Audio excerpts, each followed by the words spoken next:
Today, we're going to continue looking at quadratic functions.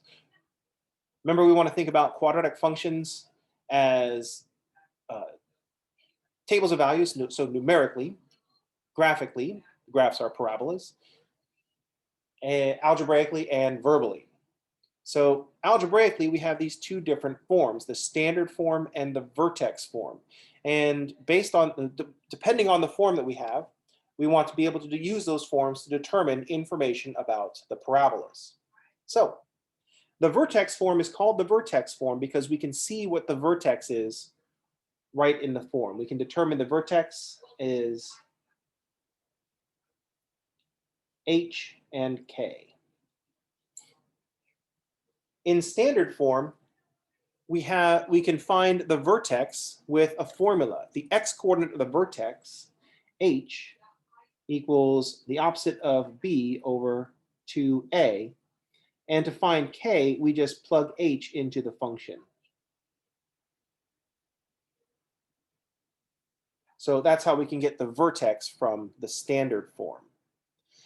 The other thing that we want to be able to do is to solve quadratic equations. That is, set these forms equal to 0 and solve the equations. So solving quadratic equations.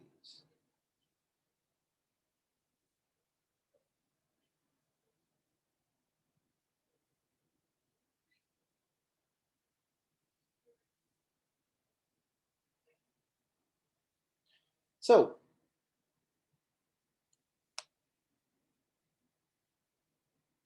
in the vertex form, we can solve a quadratic equation by just doing inverse operations in reverse order. So if I have, so solving quadratic equations will have a quadratic f of x equals 0. That is, we're trying to find the x-intercepts of the graph of the function, if there are any. Some things to keep in mind.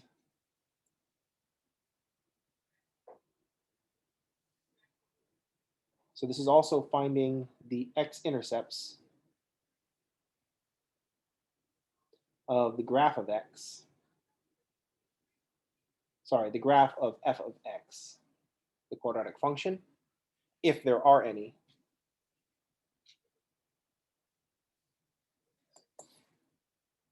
Some other things to keep in mind, that there will be 2, 1, or 0 real solutions.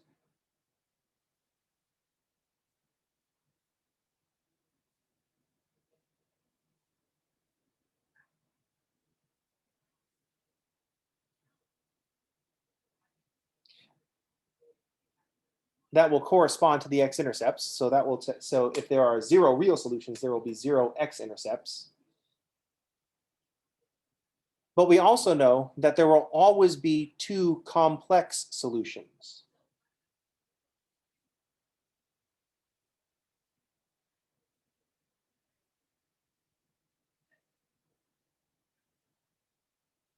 Counting multiplicities.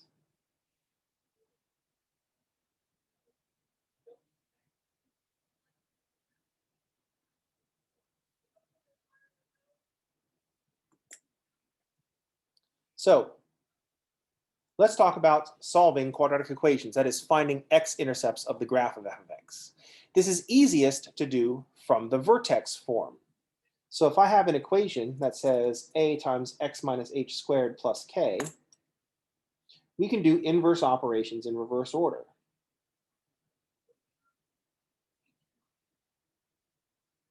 So I could just subtract the k. So a times x minus h squared is equal to the opposite of k. Then we could divide by a. X minus h squared is equal to minus k divided by a. Then I can do a square root, which is going to give us the plus or minus. That'll give us the 2. So x minus h is equal to plus or minus the square root of minus k over a. And then finally, we can add h. X equals h plus or minus the square root of minus k over a.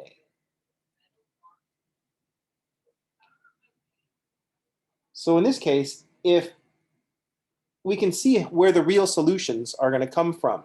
We have they're going to be evenly spaced about a vertical line through the vertex called the axis of symmetry. That's where x equals h. And then we're going to add and subtract the same amount. There's the same horizontal distance from the middle. So this minus k over a, that's the same horizontal distance from the middle.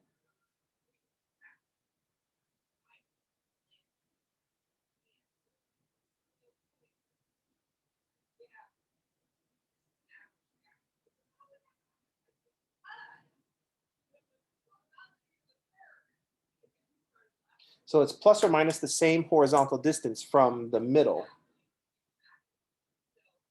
That is the axis of symmetry.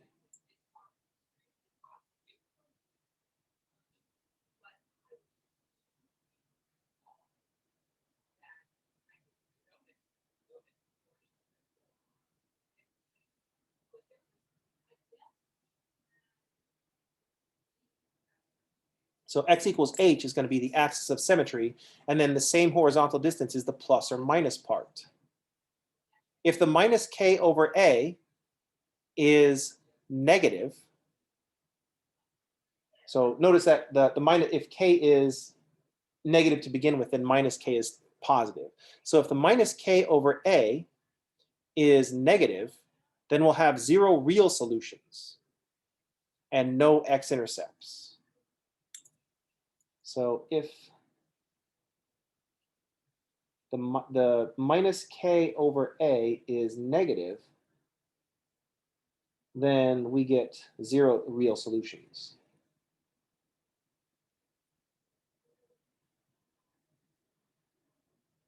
And that means no x-intercepts.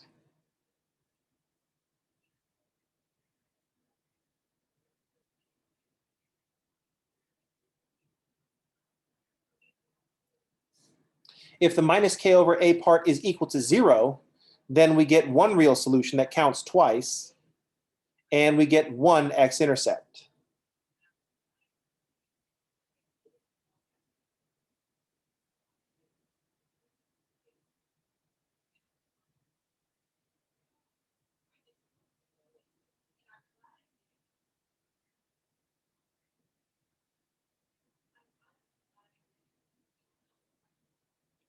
We get 1 real solution, which is counted twice, and we can see that the only x-intercept is the vertex.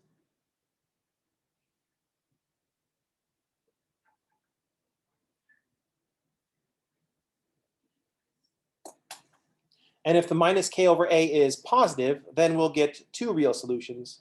That is 2 x-intercepts.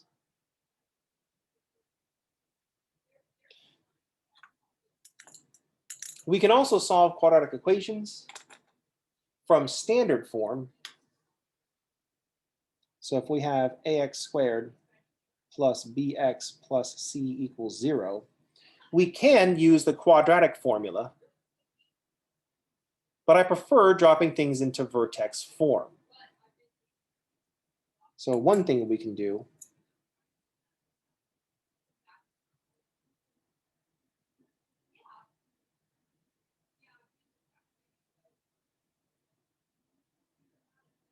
where x equals the opposite of b plus or minus the square root of b squared minus 4ac all over 2a, or my preference is to separate it out into the middle and the plus or minus square negative, plus or minus the square root of negative k over a part, which would be this part right here. The middle plus or minus. Usually this is written all over 2a as one fraction, but I like to emphasize there's a middle, and then there's a plus or a minus. I like to emphasize this plus or minus business.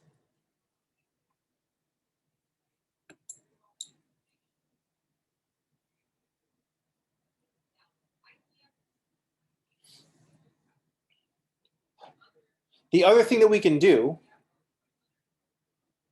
is to write it in vertex form.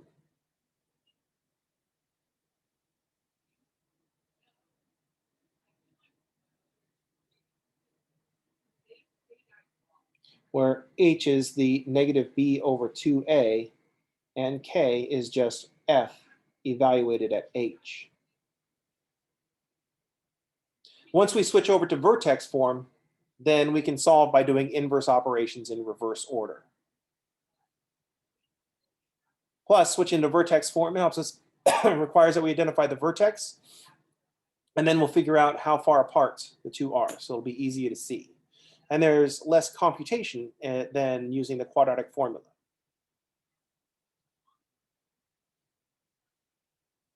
So for example,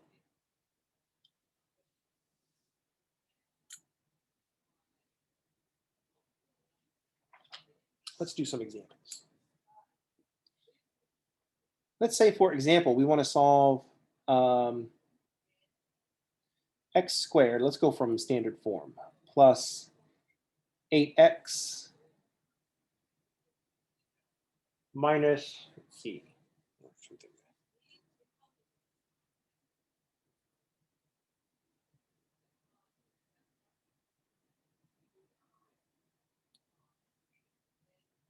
All right, I got distracted. I needed a number, and I got thrown off by needing a number. Minus 17 equals 0.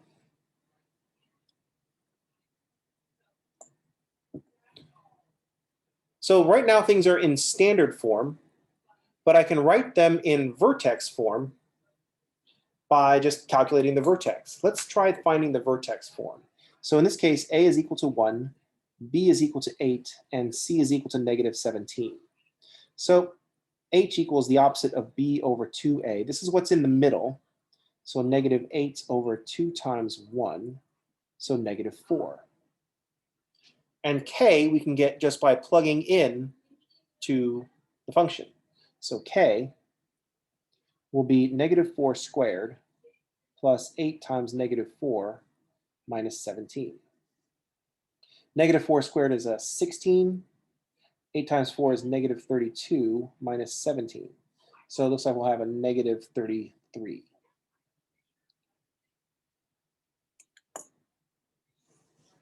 So that tells us that x squared plus 8x minus 17 is the same.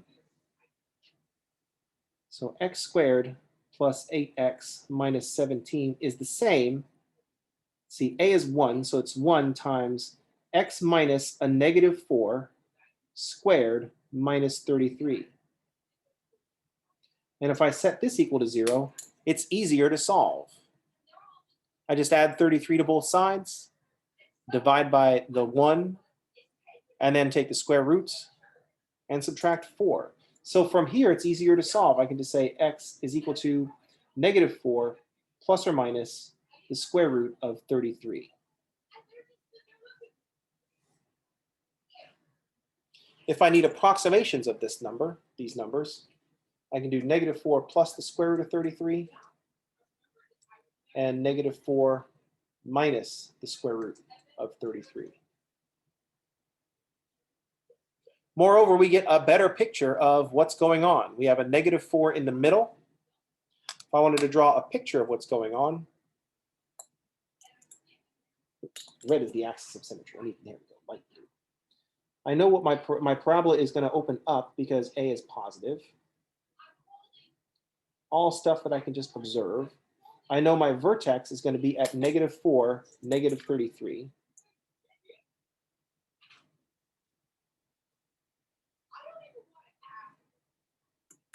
I've got an axis of symmetry, which is just a vertical line through the vertex.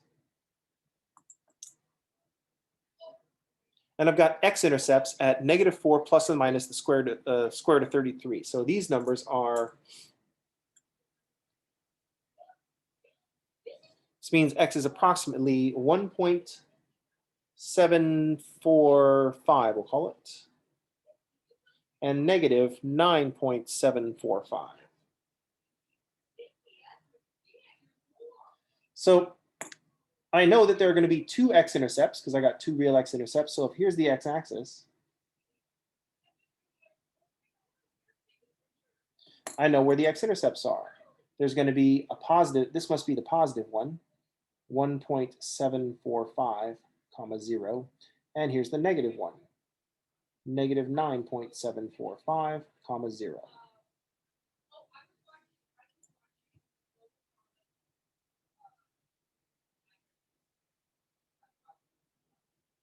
Moreover, if we look at the standard form is really good at telling us where the y-intercept is. If we plug 0 into the standard form,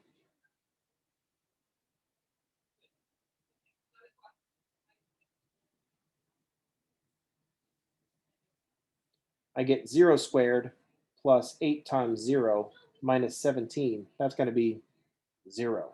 Or sorry, 0 minus 17, which is minus 17. So I've got a y. I know where the y-axis is going to be. It's going to be over here somewhere.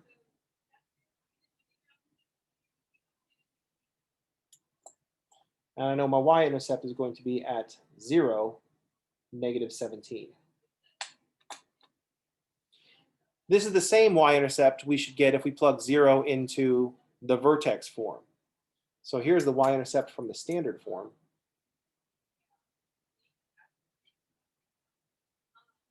If we find the y-intercept from the vertex form, it should be the same. Let's find out. If I take 0 plus 4 squared minus 33, I get 16 minus 33, which is negative 17. So that's good. We got 2 different y-intercepts, then we have a problem. So my point is that I think that the vertex form, since it's easy to find the vertex from the standard form, I find that to be superior because it gives us a better set of information. It's not about just finding these numbers. It's about seeing where these numbers should show up in the graph of a parabola and imagining what the parabola looks like. This is not to say that we can't use the quadratic formula. It would look like this. We have x squared plus 8x minus 17 equals 0. A is still 1, B is still 8, and C is still negative 17. The quadratic formula would just be x equals the opposite of B plus or minus the square roots of B squared minus 4 times A times C all over 2A. Just a bunch of more calculations that we have to do. This is going to be a negative 8 plus or minus the square root of 8 squared minus 4 times negative 17. So let's see, 8 squared minus 4 times 1. Don't need to write that, but I would need to write times negative 17. So that's a 132.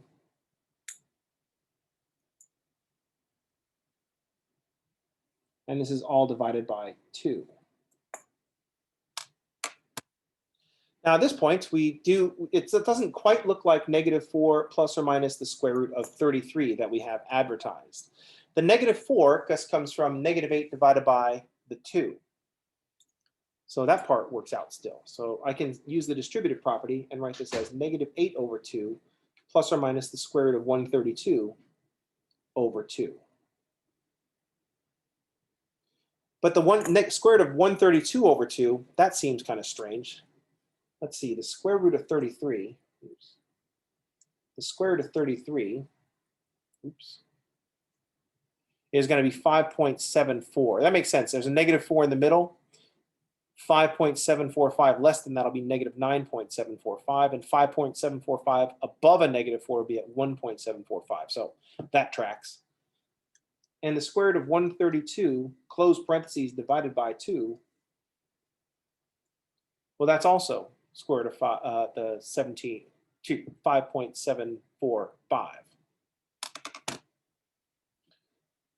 What we have to be able to do is simplify this square root of 132 over 2. So let's do a little bit of algebraic shenanigans on this term right here.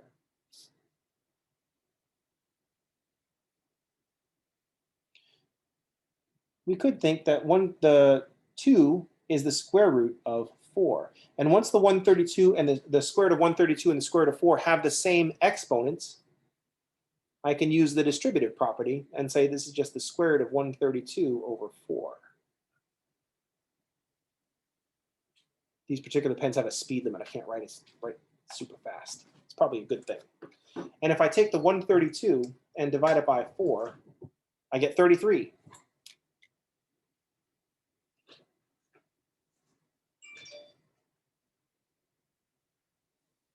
So we get the same two x-intercepts that we had before. We came at them, had to do a little more algebra to get there, and it hides a little bit of the thinking behind it, where there's the x-intercepts are going to be evenly spaced about the axis of symmetry.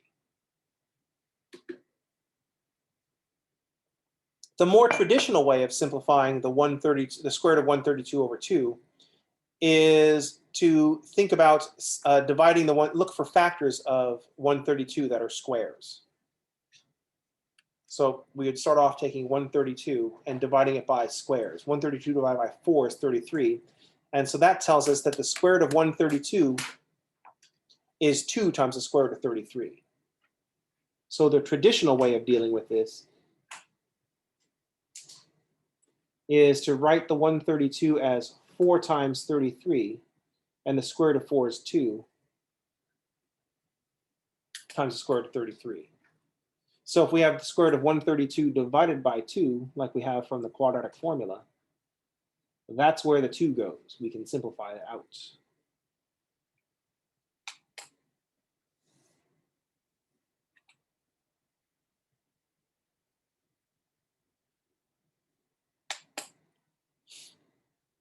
So that's the other route.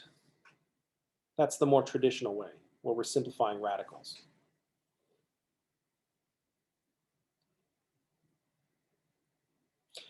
All right, so my preference is if you're asked to solve a quadratic equation, I would prefer that you switch things over to the vertex form, because the vertex form tells you more information. In this case, we saw that the vertex was at -4, -33, so we knew that we were going to have 2 real solutions. We're going to have 2 x-intercepts because the vertex was below the x-axis at -33, and since a is 1, the parabola opens up, so that tells us there's going to be 2 real solutions. If we found that the vertex was at -4, -33, and the parabola opens down, then we're done. There aren't going to be any solutions, and we wouldn't find out that out with the quadratic formula until we calculated this 132.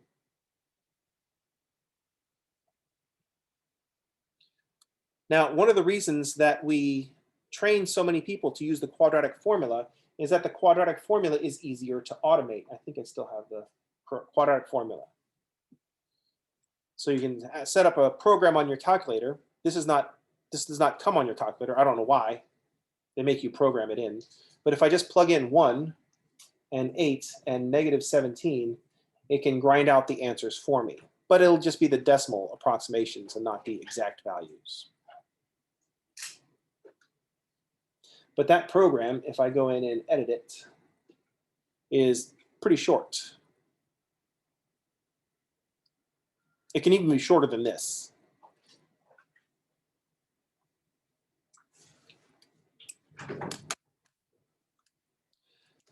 So I think that it's easier to automate the quadratic formula, but automating is for computers, and y'all are better than that. You're not just computers. You have human brains. That makes you better in some regards and kind of worse in other regards. It makes you better in the important ways, but it makes making calculations a lot slower, depending on the human. It varies from human to human.